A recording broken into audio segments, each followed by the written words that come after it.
Friday, everyone, and welcome back to another episode of NHLN Opinion Plus, a new weekly series coming at you every Friday. This is a space for our opinions where we talk about current events and questions the Latino community are curious to know.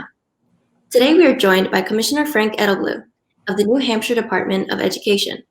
Commissioner Edelblut was appointed in February 2017 and currently serves on a number of boards, including as a trustee for the University System of New Hampshire. Prior to being commissioner, he served as a Republican member of the New Hampshire House of Representatives. Welcome, Commissioner Edelblut, and thank you for joining us today. Happy to be here. Thanks for letting me join you. Of course. All right, I'm excited, so we're going to jump in. I'd like to first talk about the Modern States program, which is a New York-based philanthropy that launched in 2017 with the goals of making college more accessible and affordable for students and their families. The program just recently expanded to New Hampshire.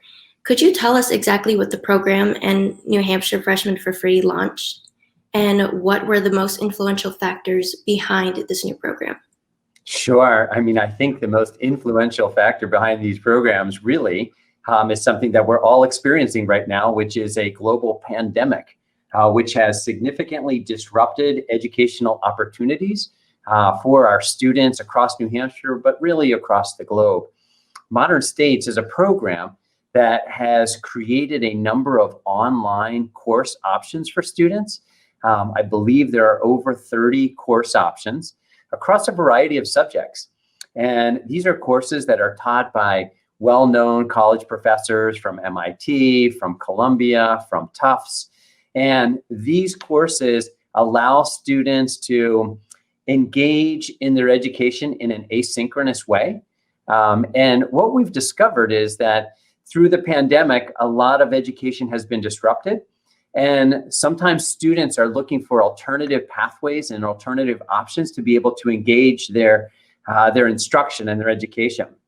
And so what we did with Modern States is we reached an agreement that they would pay for up to 1,000 CLEP tests. And essentially what a CLEP test is, it's an assessment that a student can take.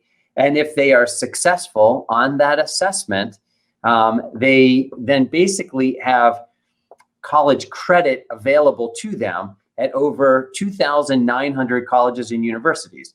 Because there are many colleges and universities around the country that if a student has passed the CLEP test, they will grant them college credit for that. I apologize for that. The other aspect of this is in New Hampshire, we have a very flexible system of education.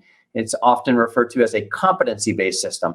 So we're less interested in how much time a student spends in a seat, and we're more interested in how much a student actually learns and masters. And so there are opportunities for students who can go through these Modern States courses and take those CLEP tests to find opportunities to earn high school credits as well that would help them lead to graduation. And create some more options for them as they work through their pandemic education. So we're excited about the partnership with Modern States, and we think it will be a benefit to our students and our families here in New Hampshire. That's amazing to hear. When is the program planned to launch? It is already launched. We haven't actually, other than a press release, we haven't done our social media ad campaign yet. We were waiting for some contracts to go through the process to get that out. But you'll see that coming out shortly. But students today can go to a specific Splash landing page at Modern States for New Hampshire students. They can sign up and they can start taking classes today if they want.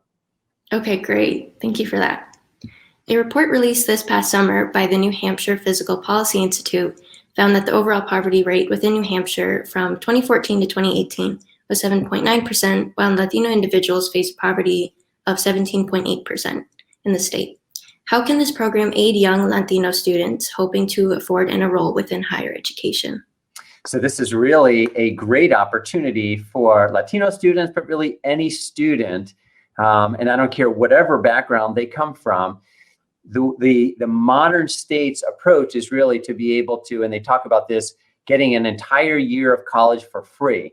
The number of courses that they offer is such that students can engage in those courses and earn enough credits to master an entire free year of college through that program before they even necessarily have to step foot on a campus. So lots of opportunities for students to be able to succeed in that process. And I think this is a little bit of what you were alluding to in your question, but education is an excellent opportunity and pathway out of economic disparity, as you've alluded to. Okay, that sounds amazing. That's a great tie to it, yes.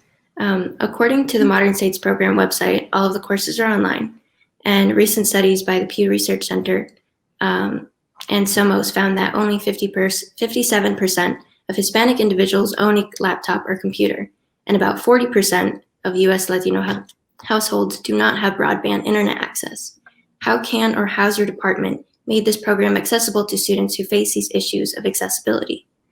Well, so those accessibility questions are not limited really to the Modern States program so much as they really are a focus of all of the education. What we've discovered through the pandemic is that students and families really, and educators as well, need access to technology in order to be able to support a nimble learning environment.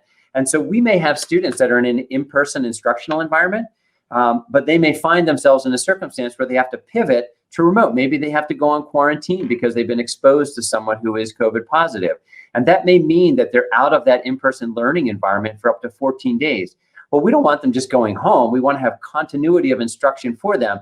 And so whether your school is on remote or whether you're just quarantining because of an exposure, you need to make sure that you have access to technology to be able to continue and have continuity of your learning throughout that process.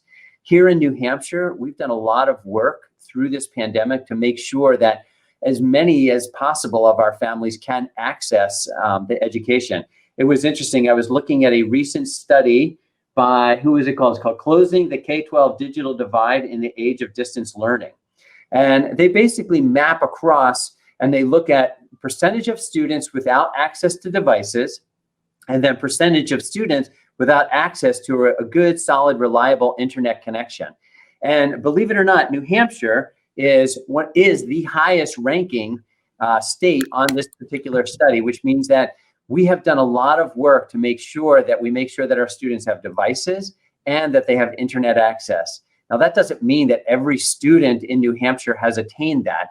We know that we're not gonna leave anybody behind. Until every single student has the opportunity, we gotta keep working on it. Yesterday, I was on a call with one of our local telecom providers to make sure that we could create a circumstance for a local family to get access to a DSL line in their home is where they're learning because they're in a remote environment, so that they can have good, solid capacity for their learning and environment. But New Hampshire, unlike some of those national statistics, we're maybe better positioned, but it never means that we're fully done with the work. We got to make sure that we close the gap for every single student. That is great. That is very crucial. It's glad to hear it's a priority of your department. That leads to my next question. Can I tell you a story? Because I know I don't want to be too formal of an interview. So, and your editors can edit this out if they want, but it was interesting. So this study that I just quoted to you, I had received, a vendor sent out kind of one of these generic emails about internet devices and a service that they provide to help enhance the quality of internet devices for students. And so I saw the email and I read it and I reached out, said, hey, I'd like to set up an appointment with you and to hear about the product that you offer and how it might benefit some of the students in New Hampshire. And when I was having the conversation with the vendor, he was laughing because New Hampshire ranks the best of any of the other states. And yet I was the first commissioner of education to call the guy and say, what can we do? And he's like, no wonder, because we just got to keep focused. We recognize in New Hampshire, it's a really important thing for modern education, really, to be able to happen. You have to have access to the technology and the broadband capacity. Right. Yeah, it's a continuity of continually growing. Continuity of instruction. That's it. Continuity of instruction. So I'm curious in a more general sense, how the transition to hybrid and fully remote classes have been for public schools, particularly in southern New Hampshire with Manchester and Nashua that have the state's highest Latino populations. Yeah. So if you look across New Hampshire, where we are is about 40% of our students are in a in-person instructional environment. And that means some are 4 days, but most of them are 5 days of instruction. We've got about 40% of our students are in what's referred to as a hybrid instruction. And in a hybrid model, that means that the students are going like 2 days a week and that they're learning a couple of days. And then we've got about 20% in remote instruction. So what you'll find is that there are some disparities. COVID has had a greater impact in our more urban areas, particularly Nashua, and you mentioned Manchester as well.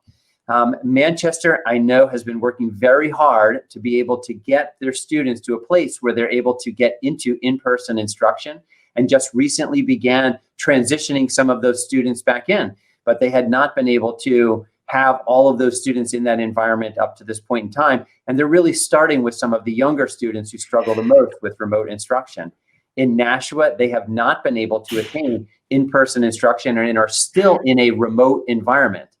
But in spite of that, one of the things that as a department we're doing is working directly with the school districts to make sure that even if you can't bring in the general education population, we've got some of our English learner students who really need that face-to-face opportunity for the instruction, or they're going to struggle with that work and they're not going to be able to be successful. So we have been working with our schools to try and bring in our English learners, even if it's for a couple of days a week, to make sure that they are not falling behind. And then the other thing that we did is something that I'm very proud of Governor Sununu and the work that he is and the priority that he has shown here, is that we had a specific grant of $1 million specifically designed to help our English language learner families succeed in this really disrupted educational environment. And so we've really got two kinds of programs that are taking place there. One, I call it porch support. And what I mean by porch support is when these kids are learning remotely, they don't need another Zoom call. What they need is somebody to go to their house and make sure they can get those Chromebooks online. They know how to navigate in Google Classroom. They know how to find out what their schedule is and what the assignments that are due and when they're due.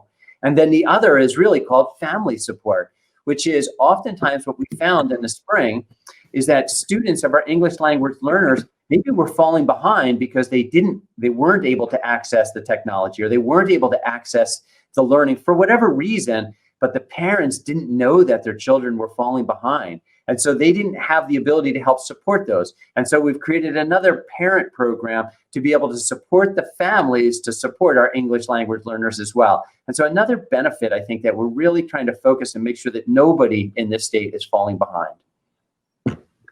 That is amazing. That is a very good, attention to detail. And it was funny when we were actually working on this. I'm like, they were like, well, some of the vendors were coming to us and they were saying like, well, what we're going to do is, we'll just do a Zoom call with the family. I'm like, no, you got to go there and talk to these people. You got to see it. You got to make sure it gets actually hooked up, because it's not going to happen just on its own. Right. So those programs, it's somewhat having to go in person or having to reach the parents in a different way than you would with others. Exactly. Okay, gotcha. So that same report by the New Hampshire Physical Policy Institute I mentioned earlier determined that racial and ethnic marginalized groups comprise 10% of New Hampshire's population, with the state's growing Latino population at 3.9%. Yet people of color in New Hampshire make up about 26%, a quarter of the state's COVID cases as of July. Commissioner, can you tell us how schools practicing these hybrid plans, such as Nashua, are continually protecting all students, especially those at high risk from exposure to COVID? Yeah, so all of the decisions that we're making in the school are done with the highest priority being the safety of our students and our staff, and really protecting our families as well. It was interesting, I heard a story yesterday of a minority student in one of our learning environments that is on remote, and the school is pushing to get back into an in-person instruction. But this particular student said, even if we go back to an in-person instruction, I will stay on remote. And the reason is because he lives with his grandparents who are medically frail, and he wants to make sure that he protects them. So the Department of Education works very closely with the Public Health Department and Health and Human Services in the state of New Hampshire in order to craft policies and frameworks that allow schools to safely conduct instruction so that nobody is at risk, whether they are a teacher, a student, a family, who may have medically frail folks at home. Safety has to be the number one consideration as we move forward. That's amazing. That sounds good. I'm glad to hear that's another priority, especially during this time. Thank you for talking with us, Commissioner Edelblut, and for being our guest on NHLN Opinion Plus. Thank you so much. And it's been a pleasure joining you today. All right, everyone, tune in next week for another episode. Follow us on Twitter at NH Latino News and Instagram at NH_Latino News.